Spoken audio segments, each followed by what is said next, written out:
যে কথাটি আমি আসলে জোরালো গলায় বলতে চাই, আমার এখানে 1 বছর 7 মাস কর্মকালীন সময় গণমাধ্যমের যে সহযোগিতা পেয়েছি এটা আমার কাছে অকল্পনীয় ছিল। কারণ আমরা অনেক সময় দেখেছি গণমাধ্যম অনেকের সাথে সুসম্পর্ক না থাকার কারণে একটি দূরত্ব তৈরি হয়, বাট এখানে মাননীয় কমিশন এবং সচিবালয়ের সাথে আপনাদের একটি সুসম্পর্ক সর্বদাই ছিল, এখনও আছে, ভবিষ্যতে অব্যাহত থাকবে, এটা আমি জোর গলায় দাবি রাখতে পারি।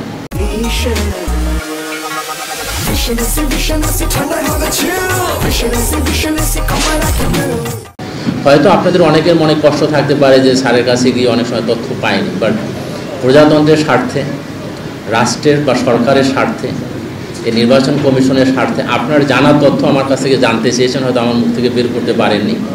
এটা আসলে আমাদের কি বলবো যে চাকুরিরই একটি অংশ, যে সব কথা সবসময় হয়তো বলা যায় না, যখন প্রয়োজন আমরা তখন বলেছি।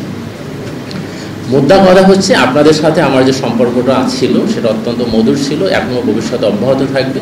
আর এখান থেকে আমি বাংলাদেশ সচিবালয়ে যাচ্ছি, সেখানে আপনাদের তো দেখা হবে, অনেকে দুটোটা বিটি করেন, আর যারা এখানেই থাকেন তাদেরকে ওখানে চায়ের আমন্ত্রণ থাকলো।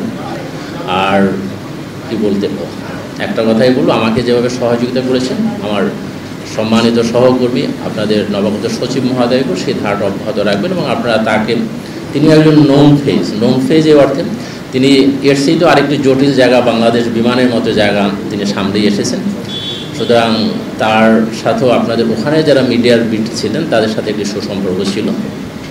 আর আমাদের পরবর্তী এই নির্বাচন যেগুলো আসে সেগুলো কাভারেজের সময় তো তার সাথে আপনাদের কথা হবে।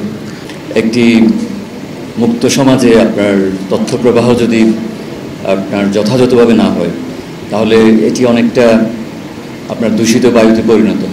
আমি মুক্ত তথ্য প্রবাহে বিশ্বাস করি, এবং আমার চাকরি জীবনে যে 29 বছর আমার সাথে সচিবালয়ে যাদেরকে অনেককে চিনি, আমি পরবর্তীতে কাজ করেছি বিমান বাংলাদেশ এয়ারলাইন্সে।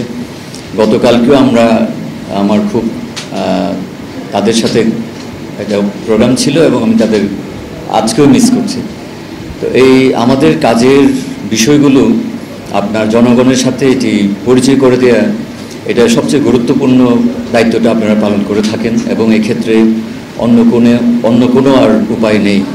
তো সেই ক্ষেত্রে আমাদের দায়িত্ব হলো আমাদের সীমিত সুযোগ যেখানে থাকে এর মধ্যেই ম্যাক্সিমাম তথ্যের সরবরাহটা আমাদের দিক থেকে নিশ্চিত করা।